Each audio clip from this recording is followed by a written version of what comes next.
যুব সমাজের উপর থেকে মরণ নেশা ড্রাগসের প্রকোপ কমাতে আবারও ময়দানে সচেতন জনতা। আবারও জনতার সহযোগিতায় পুলিশের জালে আটক কুখ্যাত ড্রাগস কারবারি তথা পূর্বের এক গণধর্ষণ মামলায় অভিযুক্ত গনি মিয়া।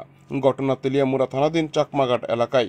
অভিযোগ, দীর্ঘদিন ধরে চাকমাঘাট এলাকায় নিজের নেশার সাম্রাজ্য বিস্তার করে মরণ নেশা ড্রাগসের ব্যবসা চালাচ্ছিল কুখ্যাত এই গনি মিয়া। অতীতেও পুলিশ বহুবার অভিযান চালিয়ে মরণ নেশা ড্রাগস সহ এই গনি মিয়াকে জালে তুলেছিল।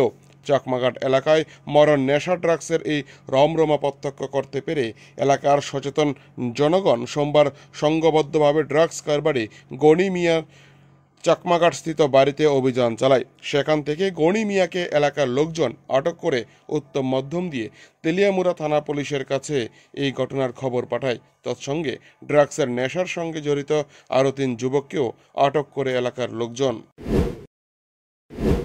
আটক করে আনা হয়েছে।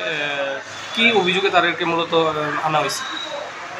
আজকে সকালবেলা আমাদের কাছে ফোন আসে যে একজন গনি মিয়া নামে একজন লোক ড্রাগ ব্যবসার সঙ্গে যুক্ত। আগেও ওর বিরুদ্ধে এনডিপিএস কেসে মামলা হয়েছে, আমাদের কাছে ওয়ারেন্টও আছে। যথারীতি আমরা স্টাফ পাঠাই। একজনের বিরুদ্ধে আমাদের কাছে ওয়ারেন্ট আছে গনি মিয়ার বিরুদ্ধে, আমরা ওই ওয়ারেন্টের পরিপ্রেক্ষিতে তাকে আমরা অ্যারেস্ট করি। বাকিদেরকে আমরা পিডিটি সেকশনে অ্যারেস্ট করি। হ্যাঁ, ওরাও ড্রাগ পেডলারের সঙ্গে যুক্ত আছে।